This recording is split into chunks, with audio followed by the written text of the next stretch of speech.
آج میری تقریر کا اصل موضوع یہی ہے. میں اسلاف امت کی زندگیوں کے بعض ایسے گوشوں پر بعض ایسے پہلوؤں پہ روشنی ڈالنا چاہوں گا جہاں بڑی ضرورت ہے کہ ہم انہیں نمونہ بنا کر، اسوہ بنا کر، آئیڈیل بنا کر اپنی زندگی کا جائزہ لیں. ہم کہاں کھڑے ہیں اور وہ کہاں کھڑے ہیں، وہ کہاں ایمان و عمل کے کس معیار پہ فائز تھے، اور ہمارے ایمان اور ہمارے عمل کا کیا حال ہے. حضرات، سب سے پہلی چیز جو اگر آپ ان 3 نسلوں کو دیکھتے ہیں تو سمجھ میں آتی وہ یہ ہے، ان نسلوں کی پہلی خصوصیت یہ تھی کہ ایمان کی جو طاقت، ایمان کی جو قوت اس دور میں دیکھی گئی، اس کے بعد آج تک کبھی ایمان کی وہ طاقت، ایمان کا وہ نور، ایمان کا وہ معیار، ایمان کی وہ کوالٹی آج تک نہیں دیکھی گئی. صحابہ کے زمانے میں، تابعین کے زمانے میں، تبع تابعین کے زمانے میں دلوں میں جو ایمان تھا، جس مضبوطی کا ایمان تھا، جس قوت والا ایمان تھا، ایمان کی جو طاقت دلوں میں پائی جاتی تھی، ان نسلوں کے بعد ویسا ایمان پھر کبھی پایا نہیں گیا. منہاج السنہ میں ابن تیمیہ رحمۃ اللہ علیہ نے ایک بات نقل کی ہے صحیح سند کے ساتھ. حضرت عمر کا ایک جملہ نقل کیا ہے کہ حضرت عمر فرماتے تھے کہ اگر اللہ کی قسم ابو بکر صدیق کے ایمان کو ترازو کے ایک پلڑے میں رکھ دیا جائے، ابو بکر صدیق کے ایمان کو ترازو کے ایک پلڑے میں رکھ دیا جائے اور قیامت تک آنے والے سارے مسلمانوں کے ایمان کو ترازو کے دوسرے پلڑے میں رکھ دیا جائے، حضرت عمر فرماتے ہیں کہ اللہ کی قسم ابو بکر صدیق کے ایمان والا پلڑا بھاری ہو جائے گا، وزنی ہو جائے گا، اور پوری امت کے ایمان والا پلڑا ہلکا ہو جائے گا. یہ بہت بڑی بات ہے، کتنی بڑی حقیقت ہے اور کتنی عظیم بات ہے، کتنے بڑے شرف کی بات ہے.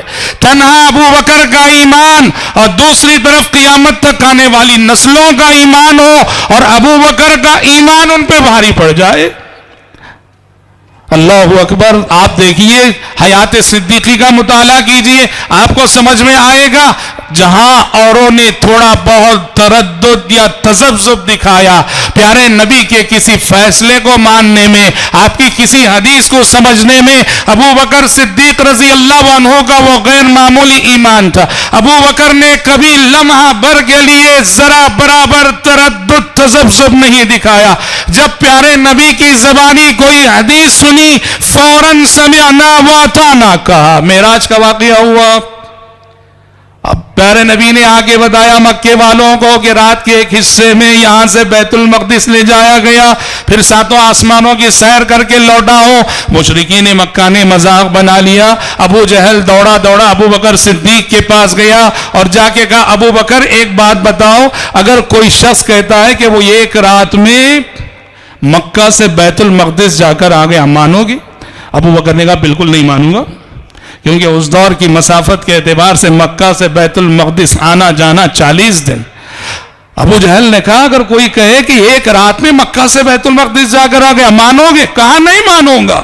ابو جہل نے کہا دیکھو تمہارے ساتھی محمد کہہ رہے ہیں کہ وہ رات کے ایک حصے میں نہ صرف مکہ سے بیت المقدس جا کر آ گئے بلکہ 7 آسمانوں کی سیر بھی کر کے آ گئے. ابو بکر صدیق نے بلا تأمل فوراً کہا اگر پیارے نبی فرما رہے ہیں تو ابھی مانتا ہوں میں، پیارے نبی فرما رہے ہیں تو ابھی مانتا ہوں میں. کہاں ہے ہمارے وہ نوجوان جو سائنس کو پڑھنے کے بعد احادیث رسول کو سائنس کے میزان پہ جانچتے ہیں؟ سائنس مانے گی تو حدیثوں کو ہم مانیں گے، سائنس نہیں مانے گی تو حدیثوں کو ہم نہیں مانیں گے. اللہ اکبر. پیارے نبی صلی اللہ علیہ وسلم نے، بخاری شریف کی حدیث ہے، اب ابو بکر صدیق کے اسی ایمان کی طرف اشارہ کرتے ہوئے کہا تھا، آپ نے پچھلی امت کا ایک واقعے کی طرف اشارہ کیا.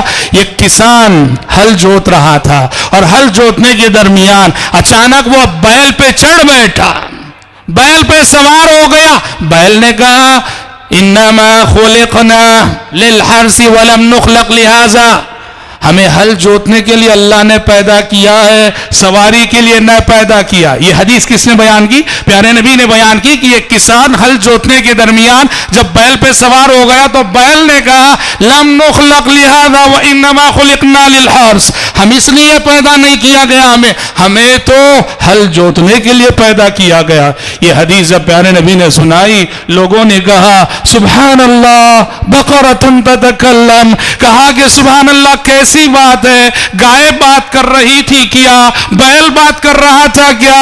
پیارے نبی نے فوراً فرمایا لوگوں مانو نہ مانو، میرا ابو بکر اور عمر اس بات کو مانتا. شہادت دی پیارے نبی نے کہ میری زبان سے جو الفاظ نکل جائیں، جو جملے نکل جائیں اور کتنی ناقابل یقین باتیں نکل جائیں، ابو بکر اور عمر فاروق رضی اللہ عنہما وہ فوراً سمعنا واطعنا کہتے ہیں. کہنا یہ ہے میرے بھائی، ان نسلوں کی ایک بہت بڑی خصوصیت یہ تھی کہ ایمان کی جو کوالٹی اور ایمان کا جو درجہ، ایمان کا جو معیار ان نسلوں میں پایا گیا، ان نسلوں کے بعد آج تک وہ ایمان کسی دل میں نہیں پایا گیا.